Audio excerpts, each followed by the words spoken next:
All right, everyone, it's official. All the episodes of Stranger Things are airing, sadly. Are they? Maybe Sadly. by the end of January. We fell for it, or at least I did.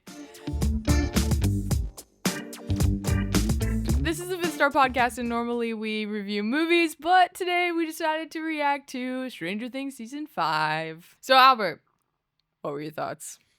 So I think that I've heard that there's a lot of backlash and people are really disappointed. I'm one of them. I thought overall maybe satisfied isn't the right word. Okay. Maybe adequate is how I felt. Huh. Like I thought it was an adequate ending. My context is like I don't watch as many shows as you do or maybe some other people do. But, throughout the history of TV shows, this is often a problem where you just like totally botched the ending. Yeah. It's like I'm thinking like things like Lost and stuff like that where you never get an explanation. So, by the way, this is a totally spoiler show. Yeah. So we're assuming everyone's already seen it. We're going to be diving into all the spoilers. So I thought that the one big thing that they had to accomplish was they had to explain the mechanism of the upside down and how the world is constructed. And they accomplished that. Yes. For the most part. The whole wormhole thing and, that explanation, Dustin's drawing on the glass, like that all made a lot of sense. And then also the whole end game of Vecna being like the merging of the two worlds, how he had to create cracks to bring it all together and create a new world that way. I thought that was really good. It's a little confusing though, because it's like, would that have destroyed the world or would it have I don't know what that would have done. I think it's almost like a terraforming, maybe like as those lands crash into each other, it creates like a new type of physical space that he then gets to be king over and create his own thing. So, because they say like, oh, is he trying to destroy it? And he's like, no, he's trying to merge it. Yeah. So I like that. Yeah. It had like high stakes in that sense, is kind of an end of the world type of thing. So I thought that part of the whole upside down, like what the whole membrane wall was, all of that reveal worked for me. And I'm glad that they nailed that part of it. And I think that was really important. Yeah. And then the other thing is that there are all these characters that people have grown up with and spent many, many years with that they had to kind of bring to a close and give you a little epilogue. Yeah. Now, I do think the epilogue was too long. There are too many epilogues. Yeah. I mean, you had like every major pairing of characters seems like they got a moment with flashbacks and all that. But I think a lot of them really were heartfelt, like Mike and Elle, their whole flashback, seeing them like when they were younger from season 1, like that was touching. And Joyce and Hopper, yeah, that was cute. So I thought a lot of those things like worked really well. Like you have reunions that happen, like when Holly gets reunited back with Mike, that was sweet. You have Max when she gets reunited back with Lucas, like that was sweet. So I think these kinds of like nostalgic things they had to like cap off, they also kind of accomplished mostly. So I think those major parts of it were good, but like the big thing was, season 4, Vecna was so prominent throughout, and they were fighting him a lot. It felt like, and even like the final battle feel like it stretched for a while. Yeah. But here, I look at season 5 and I see, basically in volume 1, like Vecna's absent completely until like episode 4. Right. And then they have the really big battle with Vecna and Will really quick, which was like really cool, but it was really short. And then it almost like resets for volume 2 where like, yeah, he's kind of doing things in the mind space with as Henry, as Mr. Whatsit with the kids and all that. But in terms of like Vecna, like fighting him directly, like that doesn't happen till the very end. And it's like the whole Mind Flayer reveal. Like, what'd you think of that? Did you see that coming? Yeah. Oh, like with the it looked like the Mind Flayer. Oh, see, I didn't see that coming. Yeah, like I thought it was like a hand or something. That whole shot though, the wide shot, looked just like Dark Crystal. Oh, like I think it was maybe an homage to Dark Crystal, like the desolate landscape with just this thing. Okay, but in Dark Crystal, does that thing transform into something? No, it doesn't. But okay, like Yeah, my husband and I kind of saw it coming. We were like, that Okay. looks like the Mind Flayer's legs. It Oh, looks like kind of an wow. upside down spider. So for me, I didn't see that coming, and so when that reveal happens, I was Yeah, like, you were "Whoa, that's excited. cool." Yeah, It looked cool. and The then it looked design really was cool. really good. Yeah, and that battle was, like, really cool. It was, like, really epic, and Yeah. so I thought that was really satisfying, but the problem is that it was so short-lived, and it was They defeated it pretty easily. yeah, like, in one shot, basically, they defeat Vecna. And no one dies. No one dies. So that's the other part that was kind of annoying because, well, you have 8 who dies, but then I But thought none of the main characters. so I thought when 11 until well, we will definitely talk about the whole is she alive or not, right? But initially, when you think that 11 sacrifices herself to save kind of the future of humanity, I thought like that was appropriate. Yeah. It was a nice bookend. Like she's kind of the one that started off like this whole thing. She created the bridge, Yeah. apparently, which is insane. Mm-hmm. And then, she's taking it down. And so I kind of thought that was like an appropriate thing. And then even at the end of our volume 1 review, we were like, oh, who's going to die? And I was guessing like Steve and, all these other people. But I didn't think that Elle would be the one who would die. Well, I thought Elle and Will would die. Oh, okay. Yeah, I thought Will was going to die too. But I thought it was going to be like Mike and Will, like happily ever after kind of thing. Mike and Will? Sorry, Mike. Mike and Elle, happily ever after. But so when Elle dies, I was like, okay, that's not. It's not the happy ending I had wanted, but it's appropriate. It seems Yeah. like it makes sense for the show. I just wish her sacrifice was more about. I mean, I get that it's kind of saving the future of humanity by not letting the military have her blood. Like, I get that.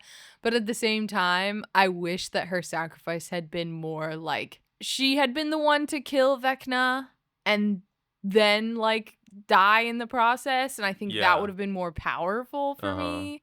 But what did you think of the moment where Joyce got to kind of that was finish cool. to the final blow? I liked all that. And I was mixed on the flashbacks because sometimes I found the flashing back to previous seasons to be quite cheesy and on the nose, where it's like, okay, you're like really trying to shove this down my throat. It's like nostalgia baiting you. Like, yeah, constantly. A lot of nostalgia baiting, a lot of like, oh, this is what this moment means. And that moment, though, I was like, this is appropriate because it's the final blow and it's like, Joyce was the fighter from the very, very beginning. She was the one who was like, trying to figure it all out before anyone else. So I thought it was really cool that they let her have that. But for me, then, like you kill off 8, you kill off 11, and then to have that like epilogue of now she's could potentially be alive. The ambiguity. Yeah. But I think I it thought feels that kind of far-fetched to me. Yeah. Because Kali, that's her name? Kali? Kelly. Kali? Yeah. Callie? She was totally dead. Like, there's no way she would have survived that much longer after the whole battle and everything. And after, like, she would have completely bled out. Like, there's no way. So I rewatched that scene, and you do see 11 applying pressure. Hopper says, like, put your hands here and apply pressure. So you see her touching Callie, or 8, right? I think 8 was physically there when she put her hands on. But then Hopper leaves the room. And then when he comes back, he sees 11 and 8, like, there. And then 8 is dead, right? Or it looks like she's dead. I think in that moment could have been when they, 8 did her, like, switcheroo plan thing. And then she's kind of crawled over to the side. And then she cast an illusion of the two of them there. And so what Hopper is seeing and what we're seeing is actually an illusion of 8 lying there and, I mean, maybe, but the bullet still hit her, like, right in the stomach. Yeah, so I think she still got hit, but she just didn't die immediately. So that moment of her actually kind of dying that we see could have been an illusion that she's cast for Hopper. Now, it doesn't totally work because then it cuts away, and then the next time you see them, they're coming out of the roof like door. But I think that what could have potentially happened is like, I don't know, Hopper says let's go and turns around, and then the actual 11 like runs Yeah. like to follow him or something like that. I don't know. Yeah. Um, but yeah, I think like that explanation could make sense. Now here's the thing. I think that okay, well before that, do you think that 11 is actually alive or not? Like, do you Uh, believe Mike's explanation? I think 11's dead just because I just don't think 8 survived. I think 8 would have bled out by that time. Okay, so you didn't Plus, think that casting an part was illusion from across the Upside Down feels Mhm. really far-fetched to me. Yeah, but Because she was, like, in the middle of the Upside Down, and Elle's on, like, the near Town Hall or whatever. mhm. So they were nowhere near each other. And I'm like, how far does her power extend? Especially when she's, like, about to die from bleeding out. Like, Yeah. I don't know. I felt like it was a cool idea, but it feels too far-fetched. Okay, so you think that 11 actually sacrificed herself. Yeah, So that was her really standing there in the portal. right. The question then is, how does she get from the truck to the portal? She ran But in the chaos. but like those sonar like arrays are on her, like the speaker arrays. I'm inclined to believe that she is actually alive and what Mike said is actually true. Because when I go rewatch that scene, first of all, you see 11 and Mike in the back of the truck Yeah. and they're like shoulder to shoulder. So they're physically like touching each other. So I don't think 11 is like an illusion. I think she's actually there. They go through the spikes and then they get the door to open up and the soldiers pull them out. You see 11 like in the shot right there. And then when she comes off, it's from far away, but you see a soldier like grab her arm to like have her come off the thing. So I think like the fact that you see people like physically touching her, like in the truck, getting off the truck, like she was physically there. And then I think in that chaos, because you see the soldier say like, "Oh, she was here just a second ago." I think in that chaos, like that's when the 8 cast a like invisibility cloak, and then she does actually crawl like into the Radio Shack or whatever down to the basement. Then she does her like mind thing to like say goodbye to Mike, and then appears like in the portal. So I think that kind of makes sense because even when I rewatched that scene, like there's a shot where you see like Dr. K like looking for 11, and then in the background you see the portal and like the ramp leading up to the portal, and you don't see anyone crawling up there. I think with the timing of how she gets from the truck and then with the arrays on her, the physical contact, like she can't be in an illusion. Like, I don't think there's any convincing way to get her from there to the portal. So in my mind, that was an illusion of 11 in the portal.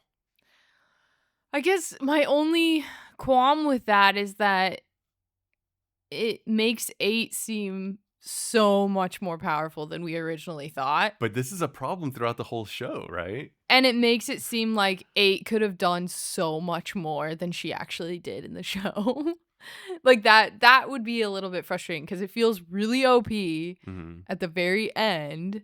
And it's like, okay, why hadn't she been doing this kind of thing the whole time? You know? Yeah. I guess maybe she was not really in the story. That's true. She wasn't really like following what they were doing. But in the last And 4 she was episodes, Yeah, and I then feel in like the season only thing 5, she really did was hide the kids. I feel like that was the only thing that she really contributed. she also wasn't as motivated, right? Like she wanted to see the Upside Down get destroyed. She wanted her and Elle to like sacrifice themselves. So she's very much like there just to make sure that happens. So Mike's explanation of like that moment between Hopper and 11 kind of convincing her like, okay, I want to find a way for 11 to. It's because I think the thing is that like she sees herself and 11 as a threat, and Yeah. she recognizes that the government sees them as weapons and as property. Yeah. But when she sees Hopper see 11 as a human being, who like he wants her to have her own independence and have her own life.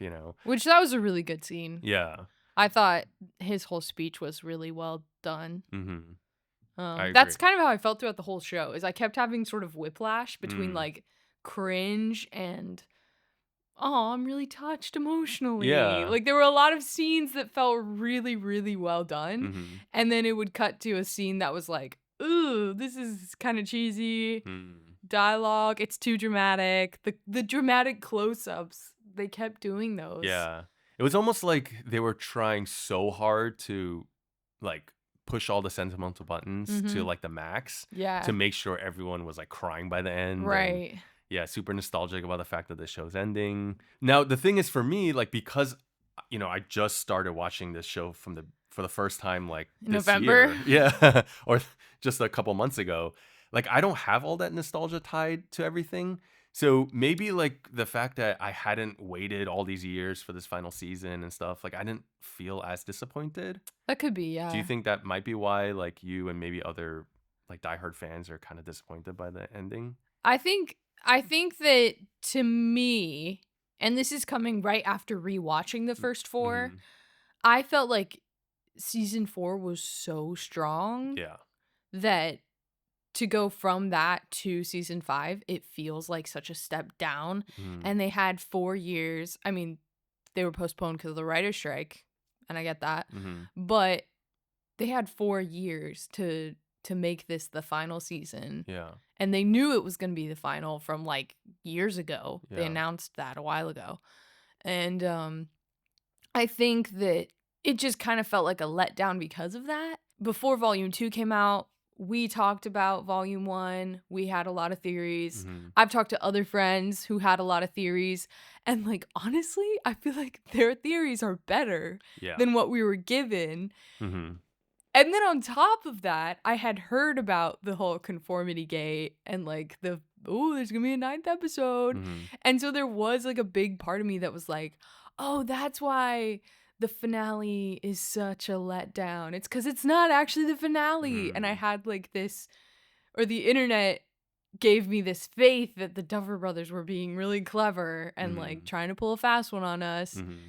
And then it ended up really just making it worse, I think, for everyone, because when they revealed that it was, in fact, the finale, Yeah. everybody was just disappointed. Yeah, I think that was the other part that where it feels adequate, but because they in a way close everything and land the plane, but it doesn't feel satisfying because I also was waiting for some kind of crazy thing reveal to happen, something that I didn't expect at all. But everything kind of just ended the way you expect. Yeah, it was Like very nothing. predictable at the Yeah, end. yeah. Not that like I got all the details right, Right. but none of the things that happened were like, oh wow, like that was crazy. Like that was a total twist on everything, right? Yeah. And It's like a very straightforward ending. there's not like, there aren't very many great character arcs in this season either. Mm. Like, I feel like they kind of left Max in the dust. Basically, as soon as she wakes up in the wheelchair and gets captured by the army, she's completely absent from Hmm. the entire final battle. I felt like they abandoned Holly as well. As soon as she helps the kids escape, they like forget about her. The only characters that actually kind of change are Will and I guess Hopper. Yeah, Will and Hopper are probably the only characters that really go through a change by the end. I Well, guess Dustin I too. think also Joyce. So one Kind thing, of, but Joyce changes really early. yeah, Joyce changes in volume 1. because she sees Will's power in the end of Mhm. volume one, that makes her like change, Realize, yeah, and want yeah. to believe in him. And that is one thing that I really did like in terms of it wasn't strong enough of a theme, but it was kind of sprinkled in. Was the fact that like these adults like Joyce and Hopper have to grow to learn to trust their kids. Right. And for me as like a parent and having younger kids, like it is kind of hard to be like you're taking care of this like little baby who's helpless and needs everything from you. And as you see them grow up, at a certain point, like they're completely independent and capable and all this kind of stuff Yeah. and don't really need your help at all. And And actually you're need kind of you to like, let them go and believe in them and all this kind of stuff. And that's got to be a hard transition. Seeing them get to that point in a way that felt like believable, mhm. I really like that. Yeah. And it was kind of like a nice like theme to make like the parents and adults actually like kind of matter in the story. Yeah. and not just be like background characters. Right. Or just like doing their own side quests. Yeah, because they're kind of like on this journey also, and it's about Yeah. their relation dynamic with like the kids Yeah. as they grow No, up. I agree. That was really good. And again, like Hopper's whole speech and then Eleven's speech after that, those were both really good. And And so I guess that was like probably the strongest theme in mhm. this finale is like being to trust and let go and not be overprotective and controlling. But I don't know. There were just I think season 4 there were just so many more stronger themes that felt really grounded in a real world life, like a Yeah. real world setting. Mhm. All of the characters are kind of going through actual grief and actual insecurity and feeling lost, and Vecna really like took advantage of that. Mhm. And it was such a great way to, victimize all the characters in a way. And then by the end, they're all like, "No, like we're defying this. We're gonna get you." And it's like a way more Mhm. satisfying ending, seeing them go from victim to hero at the end. Mhm. And then on top of that, like the plot twists were really good, and all Mhm. the lore that they were Yeah. building about Henry, and like it was just so satisfying. Yeah, introducing Henry and his whole backstory was like that was the best part for me for season 4. And then like for this in between, in like the end of our volume 1 review, we talked a lot about the play. All right. Yeah, the first shadow and whether that's canon and not or not. Now, I thought that this volume 2 and the finale like confirmed for sure that that play is canon.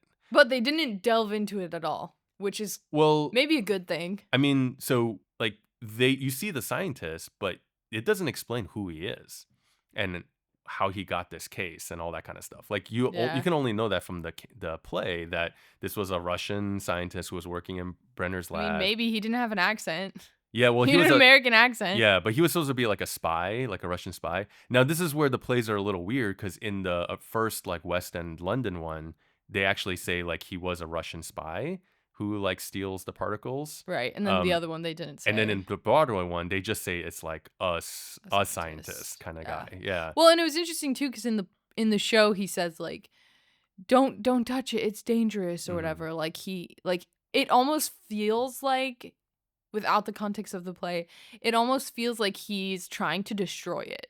Like he took it Yeah. and he's actually the hero Because he even because he warns stole him. it from the military Yeah. so that he could destroy it or bury it.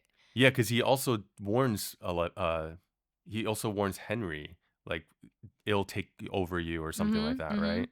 So it feels more like he's the hero rather Mm. than like a spy or whatever. Yeah. Um and they left it really vague in that way, which whatever. But a lot of the play stuff, like it was just Easter egg stuff. It wasn't necessary. You don't have to watch it to understand what's going on for the most part. I mean, if you want to have extra detail about the backstory, you can watch it. But like Yeah. they really didn't make it necessary viewing, which I think was a smart move because we had kind of talked about that in our last Yeah. episode about how like, oh, the play is going to be like a really big part of Yeah. this, Because we and thought like his love interest from the play was mhm, going to come in and she didn't.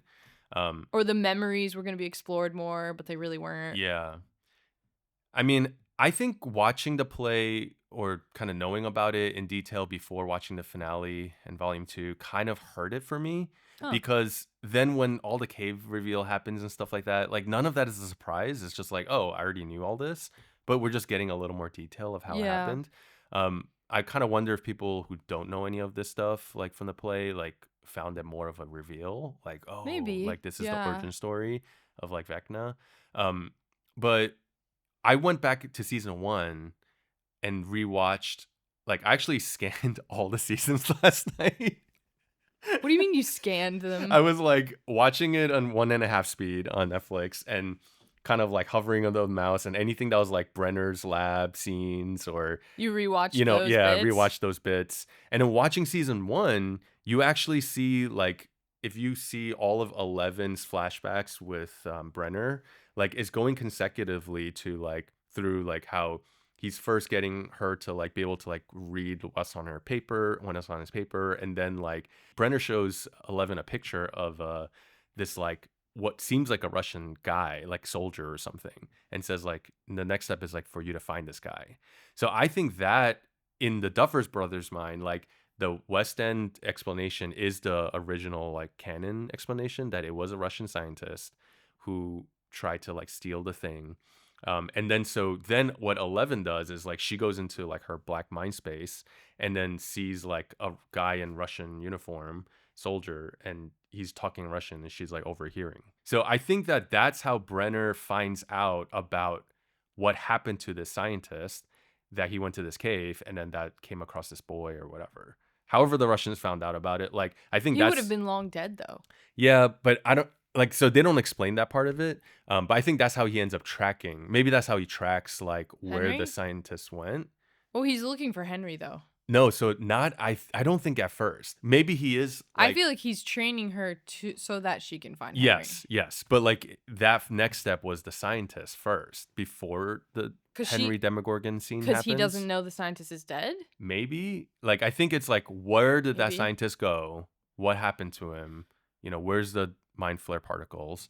And then That could so be. then we go to the play where we understand like he goes to the cave, I guess, and then finds the spyglass and then figures out that oh, some boy was here and that was Henry. Right. And then he has 11 go into the tank to track Henry. Yeah. And then that's where like she sees the Demogorgon and then touches it and then the whole crack opens.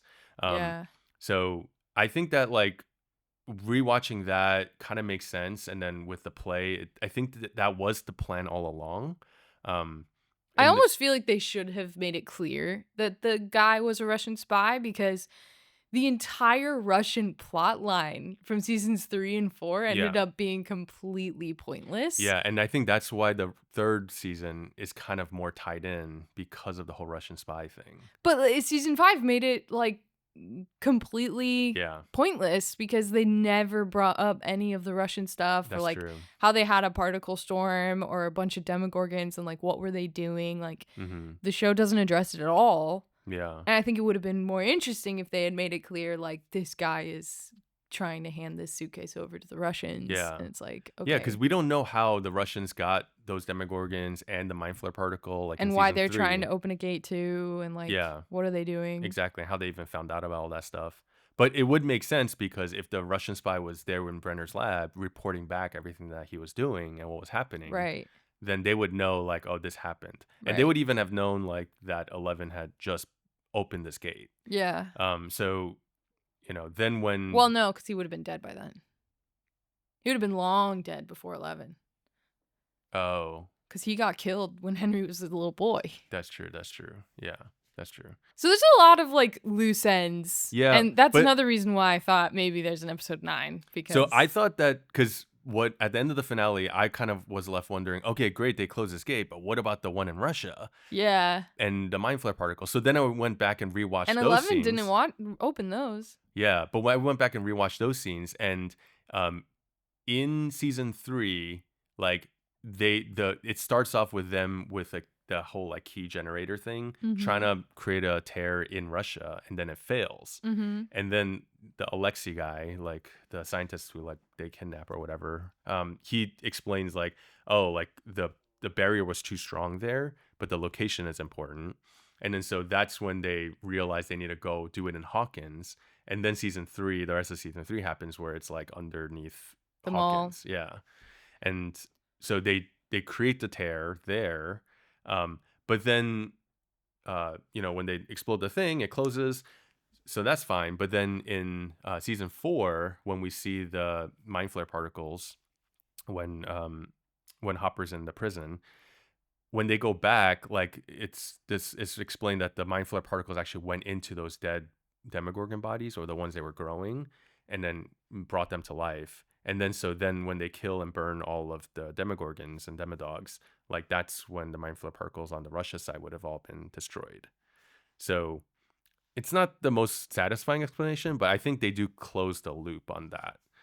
So to me, like, I think they did actually, when you go back and look through the like gate stuff and upside down and the portals and all that kind of stuff, like I think it all is pretty consistent. Well, then what are the particles? The particles are the mind flare entity from the abyss, Dimension X. Okay. And that's what in the play, like the father brings back, or is maybe in So him the when he mind comes flare is back. like just the darkness. Yeah. And Okay, then, I read A Wrinkle in Time mhm, between volume 1 and 2, yeah. and I don't think I would have understood half of the references that Henry makes if I Mhm, hadn't read it, because he talks about the darkness mhm, and stuff, and what he's talking about there is this giant dark energy that is mhm, slowly taking over the universe, and um all what it does is it makes everyone join a hive mind. mhm, And the main general of it in Wrinkle in Time, it's called the It. mhm. Um, its general is this red-eyed man, and I noticed they kept making Henry's eyes turn like Oh, red, yeah. and I was like, okay, this has to be another nod Yeah. because the red-eyed man, his whole job is to convince the children to join the hive mind, and how he does that is he gets them to repeat things he says, which they Mm, do that in the show. They do mm, the chants. mhm, It's kind of creepy, and mhm. Derek's in the back like, what's going on? Yeah. And it's this whole conformity Mm, idea, which is then like talked about kind of at the very end of the show, mhm, and how one of my favorite lines in Wrinkle in Time is that like and equal are not the same thing. mm, And I think that's really interesting because Vecna's whole goal was kind of to make everyone like each other, but that's not the answer, mhm. right? Conformity is not Conformity is good. not. Yeah. Yeah. Unity is better than conformity, Mhm, I guess is what I'm trying to say. And I think the themes from Wrinkle in Time like really do pair well mhm. with season 5. But I'm still a little upset that there wasn't like a time travel element. Yeah, The so 12 kids, the 12 numbers on a clock, yeah, I mean, y his obsession with you clocks. do see, like, in the flashback in season 4 of Henry, like, explaining his origin story to Eleven, that he, like, reverses time. Yeah, he figures out Um, how to use time. yeah. Now, the dynamic between the Mind Flayer and Henry is also interesting because we had said, based on the play, the Mind Flayer is what kind of victimizes and takes over, like possesses in a way, Henry. But when you actually like watch back those scenes in season 4, Henry comes across into the abyss. He's like exploring because he's been banished there by Eleven. And then he says one day he like finds this energy, right? And you just see this big black cloud. Yeah, That's that's the not it's the mind flare particles, but right, not in that form. right, And then it shows like a flashback, and then like Henry's doing this in the sky, and then the shape of like the spider starts forming because he loves the spiders and all that. And then so he basically does open himself up to that energy, right. but then also gives it its form and shape. So it's a symbiotic relationship, Yeah, which then makes the whole like, because what I was worried about with the finale was I thought that they were going to try to like redeem Eleven or Henry and Vecna. right. And actually, like in the finale, like Will has this moment where he's like calling upon and to on his humanity and is like, hey, like join us, help us defeat the evil. Right.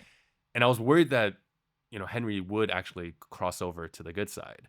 I'm glad that Right. he rejects the redemption. We had thought it was going to be a redemption plot. Yeah, But I agree. yeah. Him choosing to be like, "No, I chose this." Yeah. Was And like a, "Oh shoot," yeah. So I think that was consistent with everything we've seen up to that point. Right, That right. it was the two of them, like the Mind Flayer and Henry, finding their energy and purpose and power in each other and kind of using each other for their purpose. But still interesting that the mind flare like kept him out of that memory too. Like blocked that memory from him Mm. because the mind flare didn't fully trust him or Yeah, like something. wants to like remove his humanity so he stays like in his Yeah. power. But then it ends up not mattering because he's like, I think it's a mixture of Henry knows it's too late Hmm. and he's tasted the power. Yeah. And it's like, Because there's a There's no lot of going back. there's a lot of scenes where he's talking with 11 in season 4, and he's like, "We are not like everyone." Mm-hmm. So the whole thing about equality, like he doesn't see them as equals; he sees them as gods over all the ants in the Right. world, and that's why he wants to like recreate humanity. But he treats 11 like she's special. Like he almost seems to see her as like a daughter of his or something. Well, they're blood family because she was Right. created with his blood, which So is it's another like- thing that in the finale or in season 5, like the fact that 8 confirms that her blood's being drawn. What was happening behind the doors where they were drawing her blood and impregnating women to create more children, but they kept dying off because Right. her blood wasn't as powerful as like Henry's was to create 11. Right. So yeah, they are, and Henry even says it like in season 4. He's like, "We are family."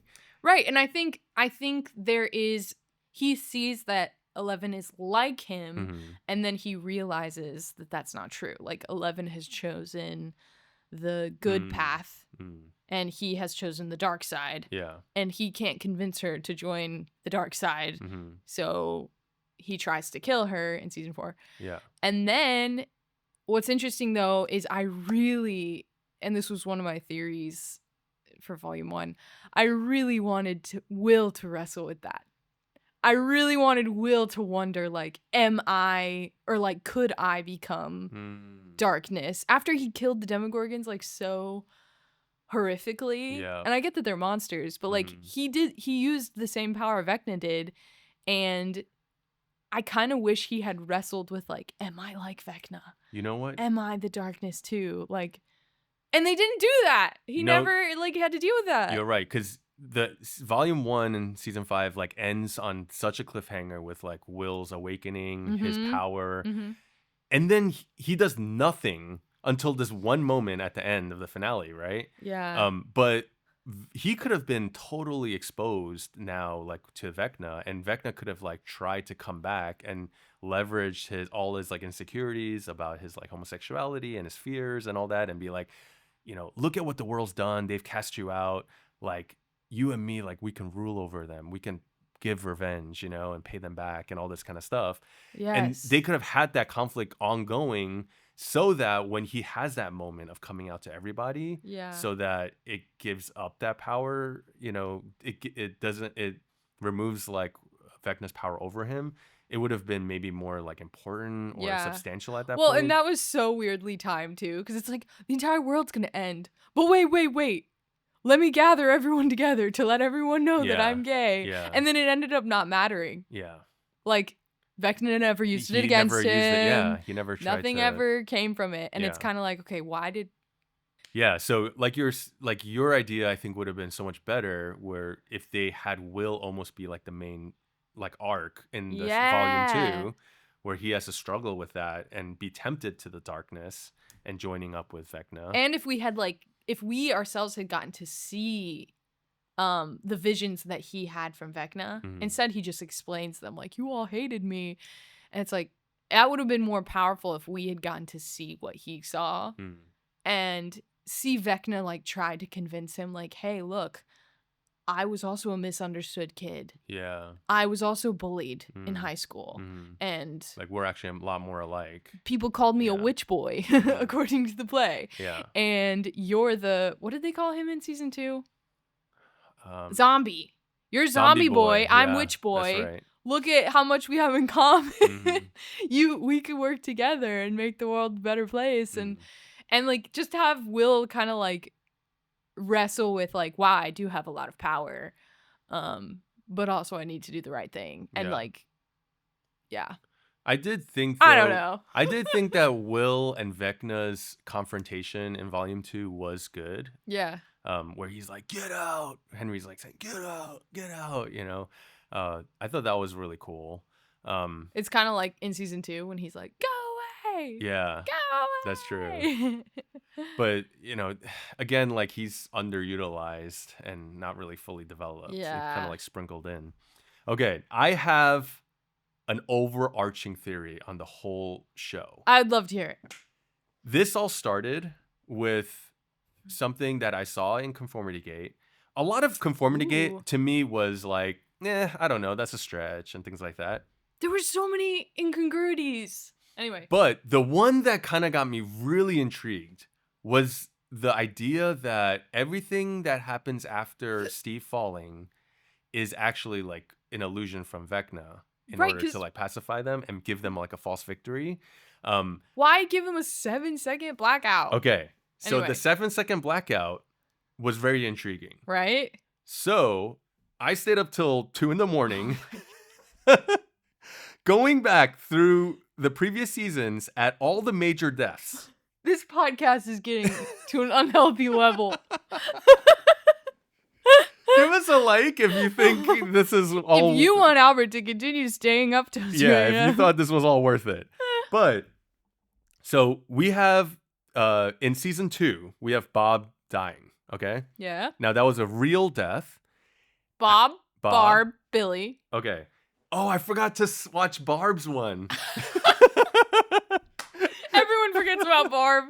But when Bob dies, kind of at the end of that scene, it might not be like the immediate shot right after, I forget on some of this, but basically after he dies, there's a 6-second blackout. 6 seconds. In season 3, Billy dies, and that's a real death, but it's intercut with Hopper dying at the machine exploding. Yeah. Then so you have like Billy dying, intercut with then Joyce at the thing, like looking at Hopper. Fake death. Yeah, she turns the keys, blacks out, and then after the blackout, you see the explosion happen, which would imply that, you know, Hopper had died, right? Now that was 7 seconds, that blackout. Okay. Now that was a fake death, right? And season 4, Chrissy dies. After Chrissy dies, there's a 6.5 second. So not 7 seconds. You timed it to the half second. I tried as accurately as I can. But it was less than 7 seconds. So 7's the key number we're looking at. Okay. So that was a real death. Now, then we see later Eddie really die, but is intercut with Max's fake death. Okay. Where she gets kind of possessed by Vecna. Okay. She's in the air. Her bones crack. And then it blacks out. And then there's 7 seconds. Okay. And we know that that's not a real death, right? Because she survives that. Wow. And then she falls down. And then, you know, Lucas is holding her and all this kind of stuff. And then 11 comes and says, no, right? She starts to touch her and she goes, no. There's an 11-second blackout there. When after 11 says no. 11 and 11-second blackout, okay?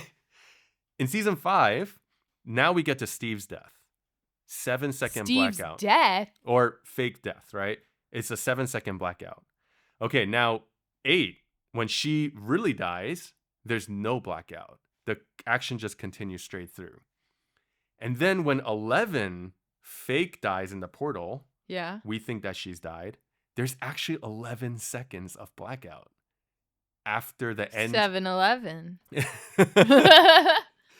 But right before the blackout, you hear heartbeats that then like are timed with like a chiseling where they show like them stacking a brick and rebuilding like Hawkins. Now that might be just for dramatic effect, but the timing of how long those blackouts are really interesting because every time it seems like it's under 7 seconds, that person ends up staying dead. But when it's 7 or higher, then they end up being alive, right? So then I thought, is this like because this whole like, you know, one of the prevailing theories has been that they've been just playing, this is all like just part of a D&D game they've been playing the whole time, right? The Duffer Brothers debunked that one. They did? Yeah, in an interview. They said that was a really cool idea. We never thought of it, but yeah, it's not true. Well, I'm going to let the material speak for itself. They could be lying. And this was this was before they seemed way too impressed with it. And this was before season 5, right? This was like years ago. Yeah, this was like season 4, yeah. Yeah. Pause for 7-second silence. Pause for a 7-second sip. But they might have just been trying to like throw people off the scent, right? But I think that it could symbolize like a dice roll was my thought. Because he rolls a 7 in the first episode? Yeah, he rolls a 7, but maybe, and then so then you play D&D. Mm-hmm. I was wondering, what are the mechanisms for how you can resuscitate or revive? Death saves. Okay, how does that work? You have to roll higher than a 10. Okay, You need 3 successes to be revived. Yeah.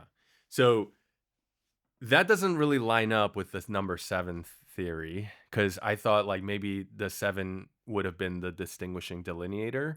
And that's why like the 7 rolls of 7 seconds actually do revive these characters. So like Steve did die in that moment, but they rolled a 7 and then, you know, he was revived, and that's why they save him, right? So that was my reading of potentially like to explain how the blackouts work. But it doesn't really line up with the show. Maybe Mike is creating his own rules. You know, it's like a house rule, like 7 is like the number to beat. I don't know. So I thought maybe there was something there, but it is kind of weak. But then that got me thinking to, is this really all a kind of game overall? I think it is. And I think that the explanation is when you look at the first opening of season 1 and then the ending of season 1 and the ending of season 5, like those all have like D&D games happening. Season 1, episode 1 starts with Hawkins' lab and the Demogorgons attacking this like NPC like scientist, right? That, I don't know, like maybe that could just be like the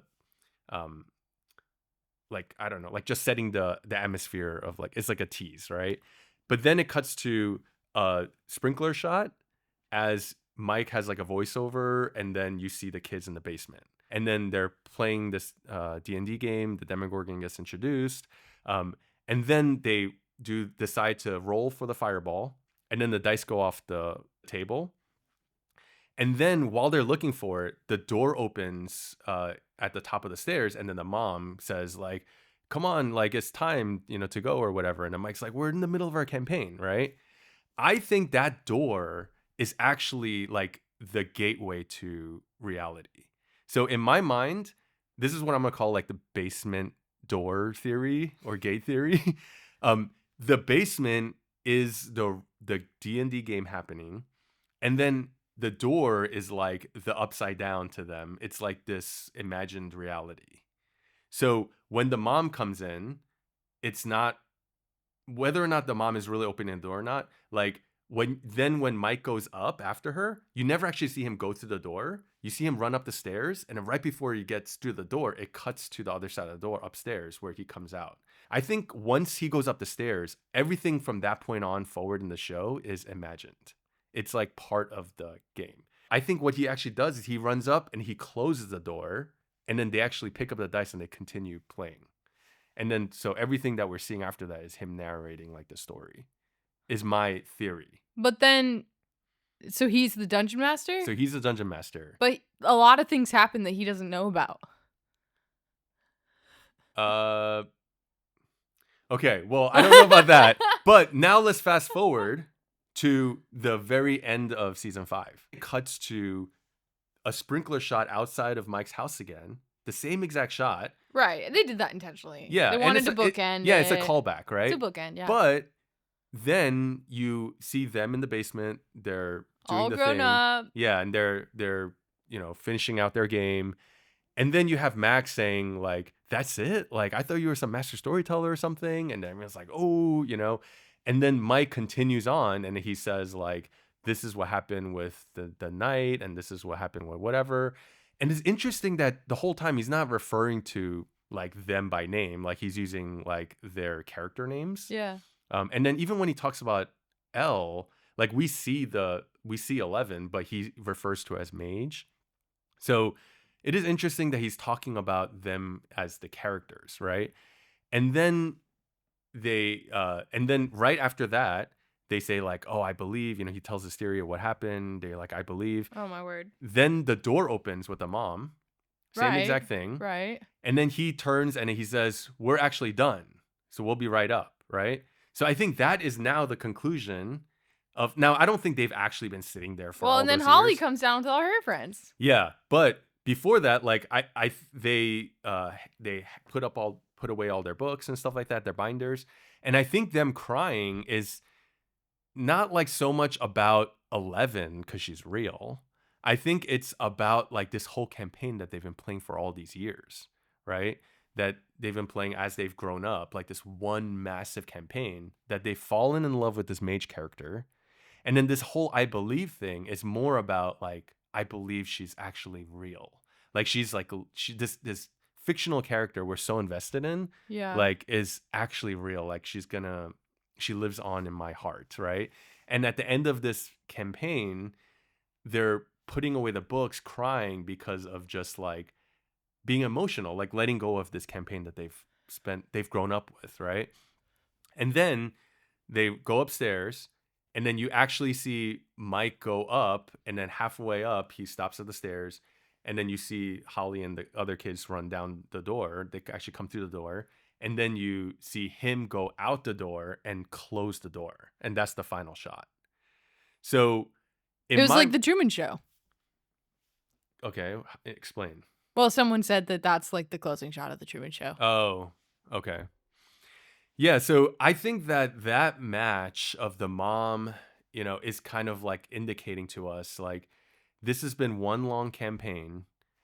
We've never seen actually outside the door, like above the basement, like the rest of the house. Like that's all imagined as part of the story, as part of their campaign. And then he closes the door, and that's the portal. Like now he's like moving on, and it's really about like just this thing about Dungeons and Dragons. Like everyone looks at it as like this fairy tale, like role playing kind of thing, but that it can be so real, right? Like this experience can be so real. It can become a part of you. Like these characters that you create can feel like real people. Now like his sister and their friends are like continuing and taking up that mantle, right? And starting a new like story, a new campaign. Then the end credits kind of make sense because like it's all, when the final thing closes, it's Stranger Things, the player's manual, right? So because I think they're making a role-playing game. I think that was an ad for a role-playing game. I think it could be both, right? It could also work to explain like the whole season and the whole series. I don't think so. I'm not convinced by this theory. Okay. For many reasons. Because here's the other thing, okay? In season 1, episode 1, when he does go and talk to the mom and says we've been playing for 10 hours, I then looked up the runtime totals of all the seasons. Dang, you went deep. Now, season 1 is 6 hours and 46 minutes, so it's not 10 hours. Season 2 is like about 8 hours, and then 7.5 for the next one, 13 for the next, and then season 5 is actually 10 hours and 8 minutes. But when you average all of them together, it averages to 9 hours. So I think that's pretty close to indicate that each season could have been kind of like a campaign. It averages out to 9 hours. When you move all these numbers around, oh my word, flip them upside down, read it in reverse order. Oh no, but like word. I think you sound like the conformity gate people. I think this idea of them saying like this campaign was 10 hours, we just watched like on average a 9-hour season. It's like, oh, that's the campaign. That's their campaign that they went on, But then there are so many inconsistencies. Like, why do they have fake names when they're playing the tabletop, but then they're themselves when they're in the real world? Mm-hmm. And like, why don't they all have powers? Because if Dustin is a bard, why can't he play an instrument? And if Will the Wise is a wizard, why doesn't he have powers the whole time? Mm-hmm. And, all of them. And then also, what about Nancy and Steve and all that? Like, what do you do with that whole storyline? Yeah, they're all like NPCs. They're characters. They're all just NPCs. All part of, yeah. Like we don't know. Maybe they'd have siblings, but it might not be those siblings. But then why do we get an epilogue of the 4 of them at the end? What's the point of that? Well, but that all comes before like it closes on the D&D. So they just had he had a little epilogue yeah. for the 4 of them. Yeah. I don't like that. Now I don't like the idea of main characters being NPCs. Okay. Now there are more additional flaws with this, which I also will acknowledge. Season 1 starts with the 4 boys, the original 4. Right. And then Max. But Max is not there. Right. Season 5 ends with Max there at the table. Right. So now, she's not an NPC. Now apparently. The 4 boys are still sitting in the same seats. Mm-hmm. But Max is like then sitting next to Lucas. I don't know. Maybe that's just as you play campaigns, like maybe someone joins in. Yeah. So at the end of a campaign, can you then continue on with the same characters in part of a broader story, but still say like that campaign ended, but we continue on to a new campaign? If it's all part of the same story, I would call it all the same campaign. Okay. So what But do you you can have call story arcs. story arcs? Okay, so maybe that's it. Maybe each But then you have like a season is D&D session. So each like that's like one 10-hour sitting. period is a session. Oh, got it. Okay. Yeah. Yeah. So maybe that's what it is. Like each, and so then in the I'm not supporting this theory. so then don't think at it's some correct. point, like as they make friends with Max, that she does join, and that's why she's sitting there at the end. The other problem is that they reference the mage, right? But they in the game itself, in the finale of season 5, like they forget about her. Well, they do the incantation, and then they bring a mage, right? And then the mage defeats the bad guy, right? And then that's when they're like, yeah, we won. And then Max is like, what? I thought you were a master storyteller. Like, this is so trite, Yeah. And then he says like his whole like epilogue of like what happens to everyone. I don't know. What about Eddie? He was the DM in season 4. And they were doing the Vecna campaign. Yeah. Which is a real campaign. And then Erica and all that stuff. That's all within their... Now, in the finale, for all the D&D nerds, they were playing Curse of Strahd. At least I believe it was like a version of Curse of Strahd because the bad guy was called Strahd. He's a very famous big bad. Okay. He's a vampire. And really, really, really hard to beat. Okay. So I think like they are using campaign books. They are not like Mike's not coming up with everything. Yeah. He's using source material. And that's true in season 1, season 4, and season 5. Yeah. I mean, clearly, like, the surface level, the way we're meant to understand it is they play actual D&D games, but what's happening is really happening, and they're using D&D as, like, a reference, as a metaphor, right, to help explain things, what's going on. I acknowledge all of that. But I think it could actually be that it's all within an actual thing. Now, because of the inconsistencies, I think ultimately the more unsatisfying, less fun answer is that the whole show itself is a D&D campaign where the Duffer Brothers are the DM and the players and whatever. That's true for every movie and show. Yeah, exactly. And so Mike and all, they're playing these characters of like Mike and whatever. And so we actually never see the real world. This is all within the campaign itself. Like, well, yeah, Stranger Things is not a real story. I know, like that's, but to me, like that also makes sense with end credits because like when you actually look in the player's manual, you see the characters there and their descriptions. Right. And that was a very creative choice. Yeah. And I get like the analogy metaphor that they're doing, but if you take it literally at face value, that means that the whole show is just a D&D campaign of the Duffer Brothers. So when I don't know. That's a lot of characters. When they actually tell Mike, or they say to Mike, like when he gives his epilogue and say, what about the storyteller? They're actually what he's saying is actually like referencing the Duffer Brothers themselves. No, Mike is the storyteller. Yeah, but they refer to him as that. Mike is being played by one of the Duffer Brothers. Okay, sorry, a little bit of a change of subject. She's not convinced. I'm not even gonna. I'm not here for this. The Duffer Brothers debunked it. They debunked it. I really thought though that like Mike ending with like typing up the story was really good, and I'm like, I love writing, so I was like, I love that Mike, he's been the storyteller the whole time, and now he's going to like write out their whole journey and like immortalize all of them. Yeah. And I thought that was sweet. But is he writing a novel? It looked like a novel. Okay. So you don't think he's creating like a printed, like published D&D campaign? No, I feel like he was writing a novel and he was just gonna like share their story and Yeah. maybe publish it as a fiction piece. Yeah. But then he says, I can't tell what really happened to the Yeah. mage. Yeah. Yeah, because otherwise the military will. I'm mad that they never really explained Professor K too.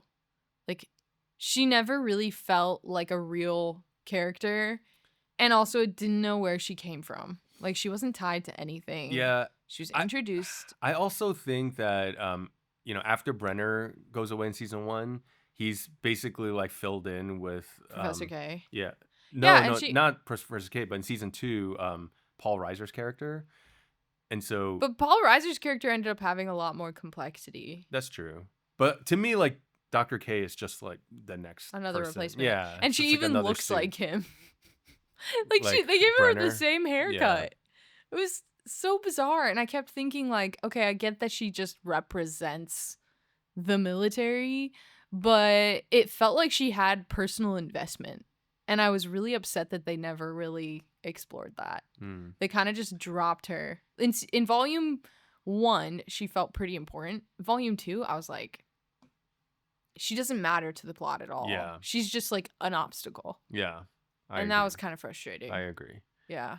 I think like season 5 should have really been like 3 more episodes that got added onto the end of season 4. Like to me, that would have been perfect. You cut out all the agree. fat. You just leverage the great arc that you have in season 4. Yes. And then after Vecna, they realize he's not really there, and then they gotta go find him, and then they discover the Upside Down and all this stuff. He actually is killed. Yeah. At the end of season 4 by being lit on fire, but they still have to deal with the mind flare.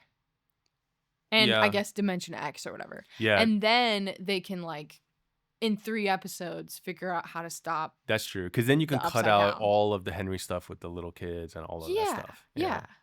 Like Holly, I liked Holly a lot, but like you could do without it, you know? Yeah. I also think like kind of rescanning everything. I think that I am again convicted that Max should have stayed dead. I agree. Like bringing her back for what she did in season 5, like not really worth it. Season 4, she's so much more inspirational. Yeah. So I think she should have stayed dead. Now, the fact that if she really did die, but 11 through her, extraordinary power is able to resurrect her, like, okay, I could kind of buy that.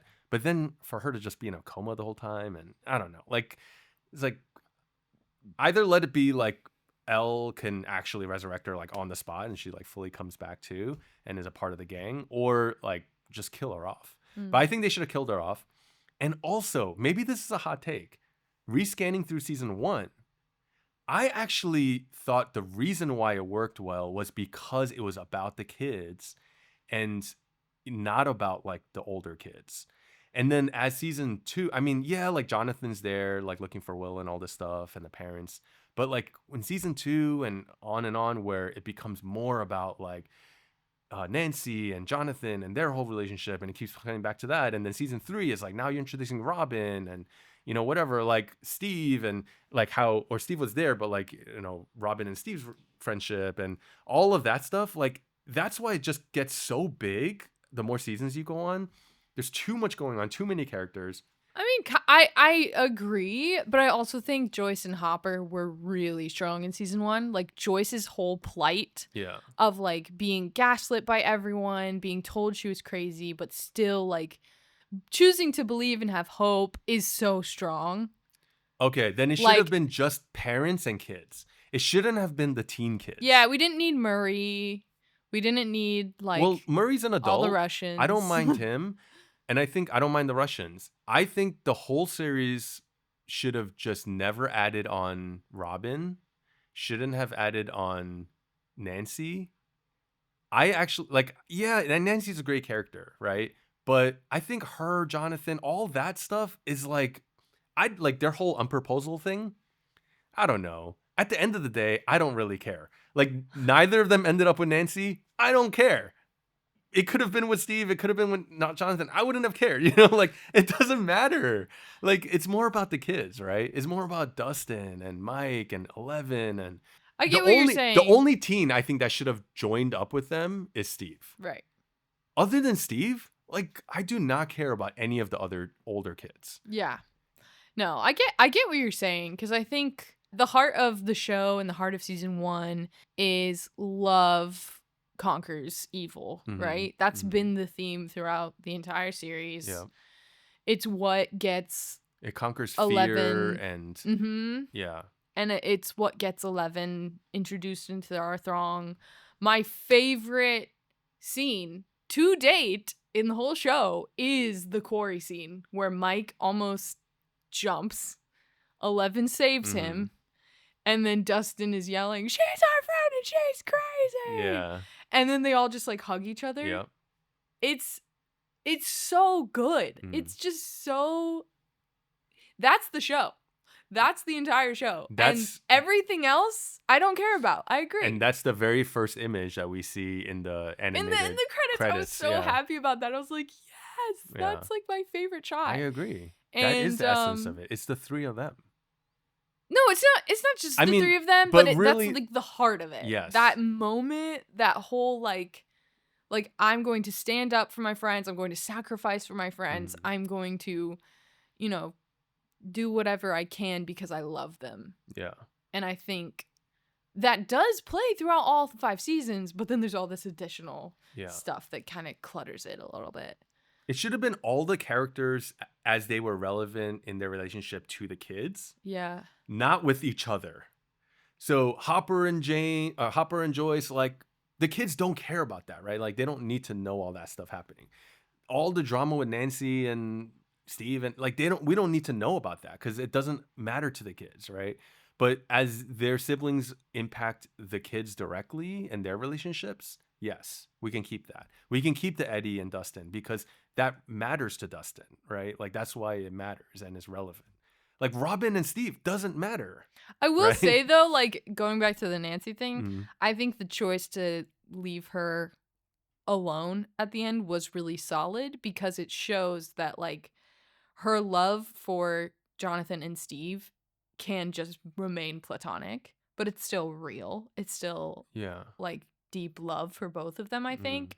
And she doesn't have to be romantically entangled with them to love them. And I think that was I liked that. Yeah. Also, like she doesn't need to be defined by a man or a relationship, right? Like it's about her. Like she's been such an independent person. Yeah. Yeah. And she's been like such a trailblazer. Yeah. And it made me make more sense of her in season 4 too, because I remember being really confused about what she wanted and what her motives were. And her explaining it in season 5 of like, I don't know what I want. I was like, oh, okay. Yeah. That's why you were. And then when Steve tells her he wants 6 nuggets and she's looking at him like, whoa, I interpreted that as like, oh, she's like falling for him again. But then in season 5, it's like, no, actually. Yeah, it's because he knows what he wants. It's because he knows what he wants. Yeah. And she's like, dang, I wish I knew what I wanted. And it made her more real to me. Even though I don't know. You're right, though. She's always kind of been a background character-ish. Yeah, but they give her so much. Yeah. Compared to the other kids. And she actually takes away a lot of the agency of the kids because she's the one that like charges in first a lot of times. Or that's true. She was the one who was the bait. Yeah. It made sense though. It made sense. I mean, it did. It did. And it was a cool scene and when the final battle. And she shot Vecna in season 4. Yeah. But it's like, let the kids be the one to do that. Right. And all of that is taken away from Will's storyline, which is like kind of there throughout, but is like not fully committed to. You know who never does anything? Mike. Yeah, Mike never gets to do stuff. To 11, yeah. He never gets to hit anybody. Well, he's the emotional support of 11. Yeah. He never gets to punch anything or throw. He throws in the final battle. He lights the Molotov cocktail and throws that. Or he shoots the flare, I guess, to light up the cocktail. Yeah. That's like all he got to do. Like when he asked for the gun, I realized like, wow, he's never done anything. He's always let Elle do it, which makes sense. But that's been the older kids actually do a lot of the fighting. Yeah, it's true. Let Dustin fights a ton too. I mean, he does, yeah, but like let Lucas and like let the kids be the ones doing all of that. What do you think then? Final ranking on all the seasons.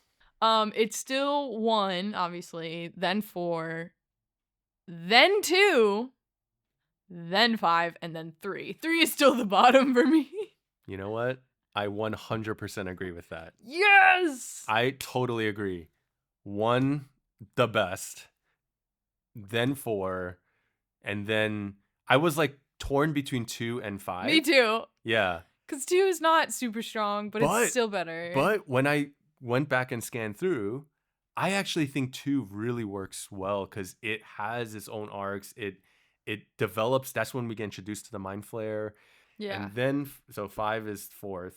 And then last is 3 because, dude, going through it again, 3 is completely pointless. It's such a drag. Because at the end of 2, they close the gate. Yeah. Then they have this whole random tangent about what's happening in Russia, but then they come back to Hawkins and then it's such a drag. All of it is completely pointless. If you just took 3 out and went from season 2 right to season 4, it'd be okay. It would be so good. Well, other than the Billy death, because that's really important for Max. Yeah, because that affects Max. I feel like most of 3, whenever I tried to rewatch it the first time, this was a few years ago, I stopped in the middle of 3 because I got bored. Yeah. And then even this rewatch this last fall, I was like, can I just skip 3? Can I just skip to the finale? I didn't, but I really thought about it. It's a self-contained side quest that doesn't really matter to the overall other seasons. Yeah. The other seasons, I will say, are really well connected together. Yeah. And they really build on each other. But 3 is pointless. It accomplishes nothing. And I didn't like the groupings, the way they were split up, and I didn't like. I thought just super camp. It's intentional, but doesn't fit with the overall vibe of the show. Yeah. Okay, well, I agree. Let us know what you guys think, how you would rank the seasons, but also, do you believe in my basement door theory? Coined by Albert. Basement doorway, basement gate theory. What do you guys think of the finale? And you can follow us on YouTube, Spotify, Letterboxd, or Apple Podcasts. And join us next time as we continue our quest for the 5th star.